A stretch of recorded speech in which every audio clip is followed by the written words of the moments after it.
In this video, we will go over all the components that the garage door has. We'll go one by one to show you guys.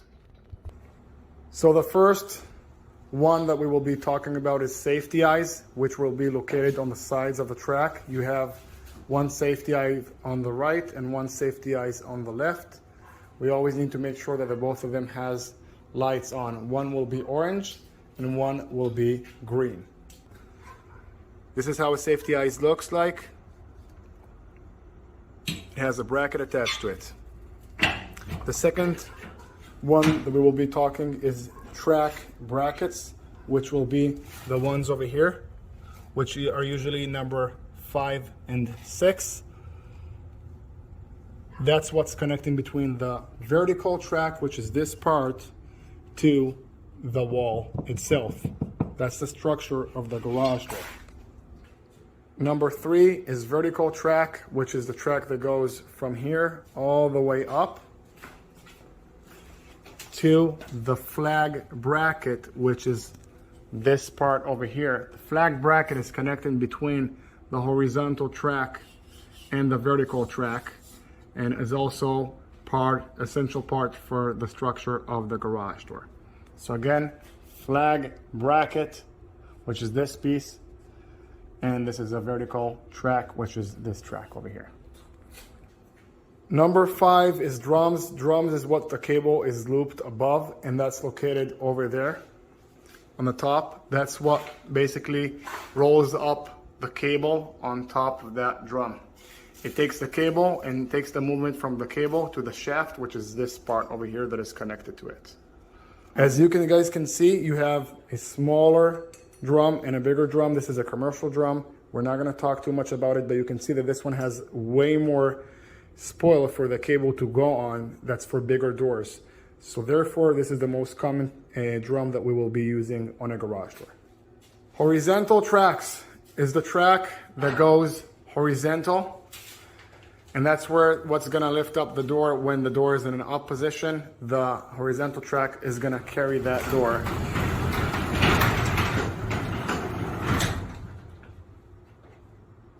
Number 7 is angle iron brackets. That's what holds the structure of the door. It connects between the horizontal track and the ceiling. You have that also on the opener, and of course on the other side. Number 8 is the shaft.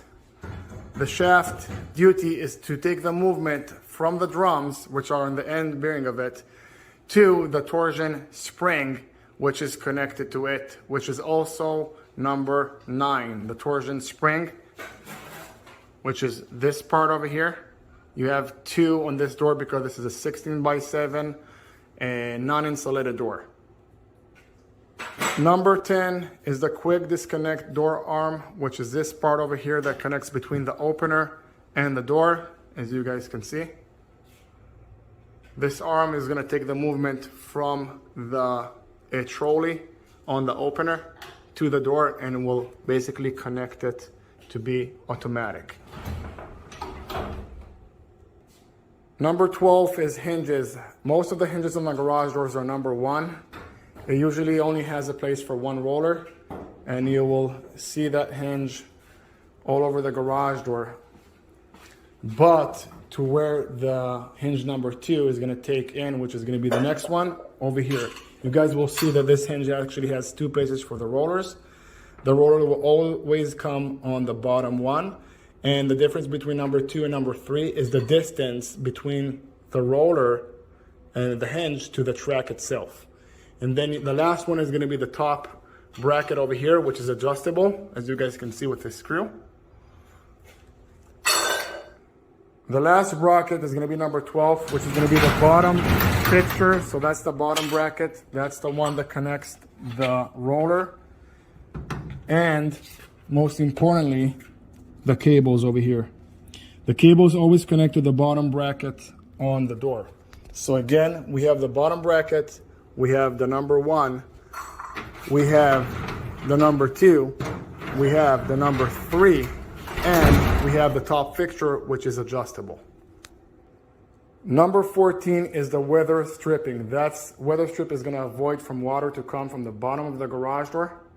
And that's how it looks. It's kind of has a T shape. You slide it into the retainer. We call it. The retainer is what's going to be holding this weather strip. So as you guys can see, we have here the weather strip over here. If we will go to the edge, you will see that you will have a place to put in that weather strip into the groove. This is called the retainer, this part. The retainer is catching between the door to the weather seal. So if the retainer is in a very, very bad shape, I will suggest to replace it, because otherwise you won't be able to replace the whole weather seal on the door. Number 15 is the hinges on the center. That's the number 1 that we were talking about before. Now we will talk about the winding cones, which is the number 16, which is over here. The winding cone is basically the cone. It's the edge of the cone, edge of the spring, I'm sorry, that it connects between the coil and the spring itself. That's where you put your winding bars on. Always make sure that when you're winding those springs on, or if you have this 2 screws over here, that they're not too much tight in, because that's gonna squeeze the shaft and you won't be able to take apart the spring from the shaft. Number 17 is extension springs, which right now we don't have. Those extension springs are going to be between this part over here. We'll run all over to something that we call a pulley, which is a movement. It's a wheel that has a movement, and that wheel is basically connected to a cable that is going to take this whole movement of the door up and down. So again, extension springs are typically going to be over here, and they will go all the way with a cable all the way to the bottom of the door. Number 18 is the opener. We will start with the rail, which is our number 19, but we have here the rail itself. We have the bracket that is connecting the opener to the wall. Then we have a rail. This part over here is called a trolley. That's what basically is giving us the connection between the door and the opener. Then you have the rail. This one is a chain drive. You will see it goes all over to the opener over here, and will be connected with 2 screws on top of the opener. Number 19 is rollers. You have a short stem roller and a long stem roller. The most common one is this one over here, which is the short one, which you will have has bearings inside. It's about 12 bearings inside this roller. This is considered a nylon roller, which is a high quality one, versus the PVC and the metal rollers that you will see in the market. The long stem roller, we usually will put this either on the bottom of the garage door, which will avoid the door off track in specific cases that the tracks are too far away, and will also go on the top roller to avoid the same case. So again, long stem rollers are usually gonna serve you when you're trying to avoid in door off track, when the tracks are too far away from the rollers itself. Number 21 is the lock. You have a few types of locks. They're all meant to do the same thing, and that's to lock the garage. Or you have one like over here that goes with the rod all over to here, which will come to this part and will avoid the door from coming up. You have other types of locks, such as a sliding lock over here that you connect on it, and you just push it in, and that will do the same thing. Number 23 is cables. You will see that usually it comes as a set. This is the loop where we connect it to the bottom bracket, which will be connected over here. You guys can see, cable has tension and it's connected from the bottom bracket, goes all the way up to the drums over here. And that's what's lifting up the door basically. Then we have the bearing plates, which is number 25, which we called end bearing plates. It's the plates that sits over here and has bearings inside it. Over here, there are bearings. That's gonna help the shaft to move more smoothly when it's turning. You can also see it over here. This is how an end bearing looks like. That's all for going over the garage door parts.